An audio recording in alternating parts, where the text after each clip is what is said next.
বাধা ছাড়াই হরমুজ প্রণালীতে বাংলাদেশের জাহাজ চলাচলের অনুমতি দিল ইরান।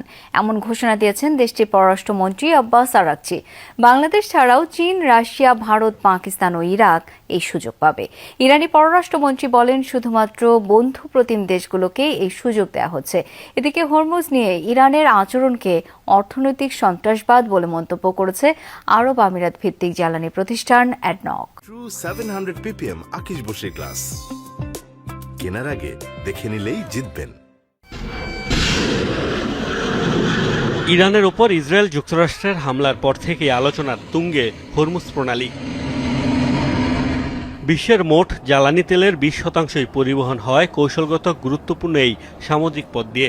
দিনের হিসাবে প্রায় 2,10,00,000 ব্যারেল ক্রুড অয়েল। যুদ্ধ শুরুর পর ইরান ঘোষণা দেয়, তাদের কোনো শত্রু দেশের জাহাজ চলাচল করতে দেয়া হবে না হরমুজ প্রণালী দিয়ে। হামলা করা হয় একাধিক জাহাজেও। ফলে জলপথ দিয়ে অনেকটাই বন্ধ হয়ে যায় বাণিজ্যিক জাহাজের চলাচল। এ অবস্থায় হরমুজ প্রণালী নিয়ে বড় ঘোষণা এলো ইরানের তরফ থেকে। বাংলাদেশ সহ 6 মিত্র দেশের জাহাজ চলাচলে কোনো বাধা দেয়া হবে না বলে জানান দেশটির পররাষ্ট্রমন্ত্রী। চীন, রাশিয়া, পাকিস্তান, ভারত, ইরাক রয়েছে এই তালিকায়। অনেক দেশ আমাদের সঙ্গে যোগাযোগ করেছে এবং এই প্রণালী দিয়ে নিরাপদে পারাপারে নিশ্চয়তা চেয়েছে। এই দেশগুলোর মধ্যে যাদের আমরা বন্ধু মনে করি, তাদের জন্য আমরা নিরাপদ যাতায়াত নিশ্চিত করছি। চীন, রাশিয়া, পাকিস্তান, ইরাক, ভারত এবং বাংলাদেশও এ তালিকায় আছে। বাংলাদেশ প্রসঙ্গ আলাদাভাবে উল্লেখ করেন আরাকচি। জানান, যুদ্ধের পর থেকে যোগাযোগ রক্ষা করে আসছে বাংলাদেশ। একই সাথে পণ্য পরিবহনে করেছিল সমন্বয়। সে কারণে দেশটির জাহাজ চলাচলে কোনো বাধা প্রদান করবে না ইরান। বন্ধু প্রতিম দেশগুলোর এমন আচরণ যুদ্ধ পরবর্তী সময়েও বহাল থাকবে।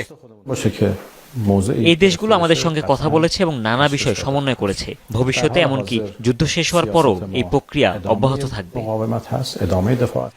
এদিকে হরমুজ প্রণালী দিয়ে ইরানের অবস্থানের কঠোর সমালোচনা করেছে আরব আমিরাত ভিত্তিক জ্বালানি প্রতিষ্ঠান অ্যাডনক। এর প্রধান নির্বাহী অভিযোগ জানিয়ে বলেন, তেহরানের কর্মকাণ্ড অর্থনৈতিক সন্ত্রাসবাদের শামিল। মোস্তফা মাহমুদ, যমুনা নিউজ।